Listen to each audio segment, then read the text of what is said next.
One of the more common requests that I get is to review some video camera spy glasses. Now these things are no use for me because I wear prescription lenses, but there do seem to be quite a few people out there that are interested in them. Now of course, beyond the nefarious filming people on a beach without them knowing, or pretending that you're some sort of spy like Ethan Hunt, there are some legitimate uses for these things.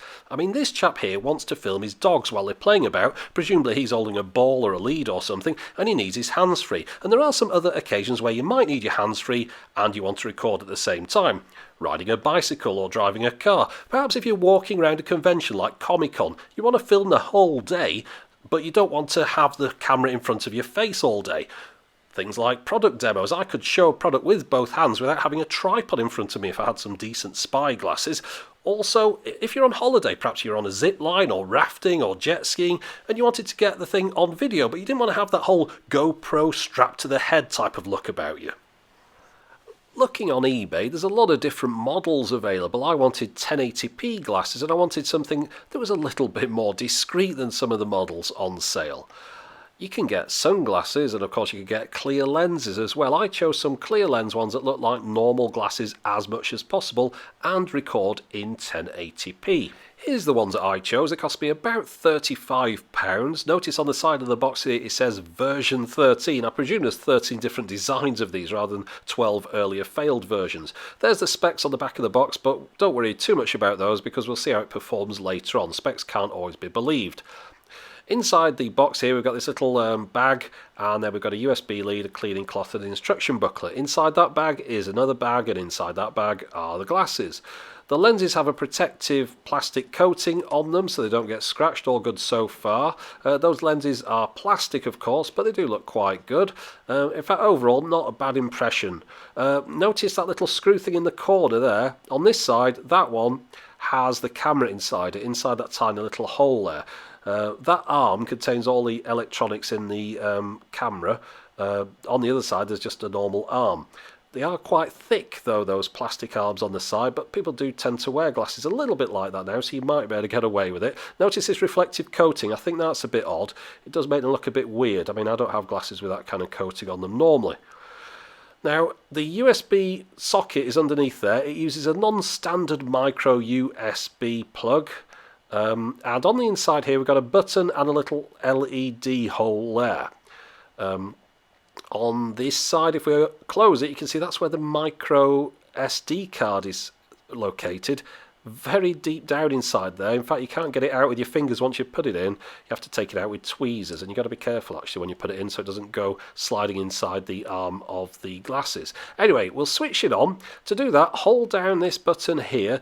There's a blue and a red LED come on inside that hole, which makes it look purple. You've got to wait a couple of seconds and then it goes blue. That means it's in standby. Now if we tap the button, it will flash 3 times and now it's recording. The light isn't on when it's recording, of course. So there you go, those look pretty much like normal glasses perhaps, and they're now recording video. Now if we want to stop the video recording, you just press the button again. It goes into a standby mode, and then you press it and hold it down to switch it off. The button is a bit unresponsive, or the camera is I suppose. It does take a little while for those button presses to register sometimes. Anyway, there you go. So that's how they work. Now let's see how they perform. And you join me just as I'm trying on some sunglasses. No, I don't think those ones will do. What I really need is something with a clear lens with a rainbow coating and really thick arms. Yeah, those are the ones. Those are perfect. Now you'll notice straight off the video quality on these just isn't very good at all. Everything gets really blurred anytime I move my head around. Very disappointing.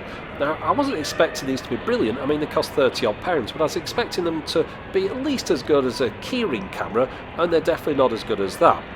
The video frame rate is 19 frames a second or thereabouts.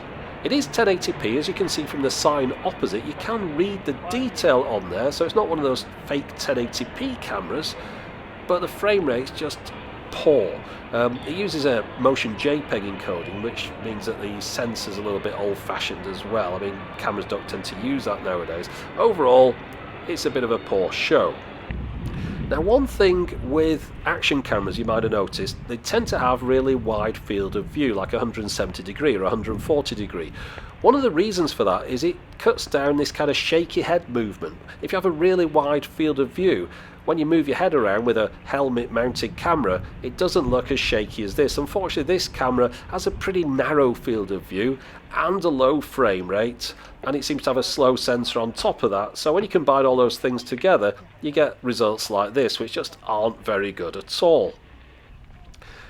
Now, it was raining quite a bit while I was testing these out, so it wasn't the sunniest days, but you get the same results whether you're inside or outside with this camera, so I can't really blame the conditions.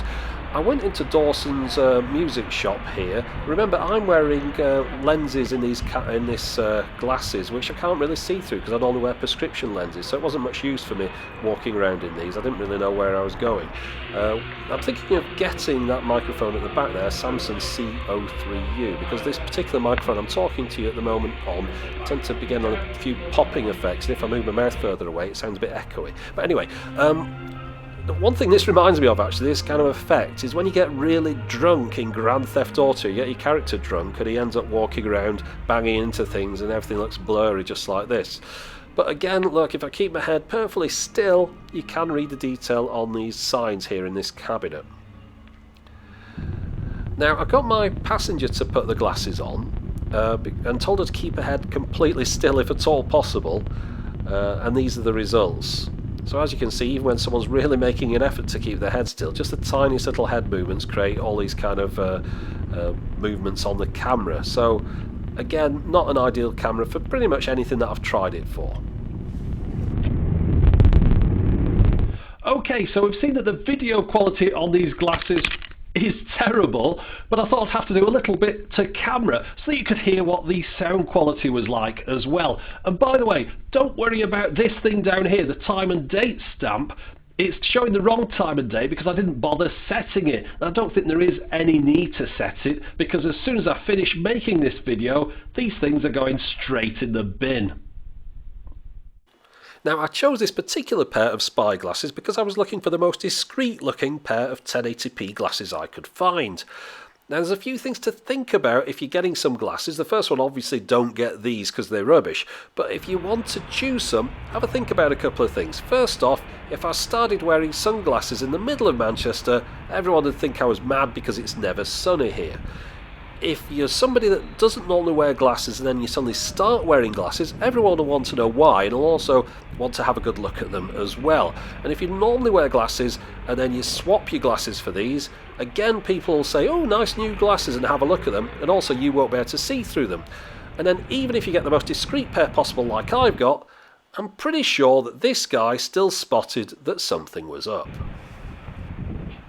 The files produced by the camera are AVI files. The encoding is motion JPEG, and it splits the video up into 3-minute segments. The user manual, or should I say use manual, is useless. The information in there is just gobbledygook. You get the same if you got a chimp to headbutt a keyboard. The back of the box tells you that the power duration is 1 to 2 hours. I presume that means the amount of time you can record. Well, it's rubbish. Mine got 22 minutes on a full charge, which is pretty hopeless. Now, I'm not claiming that all the camera glasses on eBay are going to be as bad as these, but unfortunately, I think the performance that these give is pretty typical. It's great to be able to put my real glasses back on and go out for a drive in the car. Now, normally something as bad as those spy glasses would be attacked with the sledgehammer, but I just can't remember where I put them.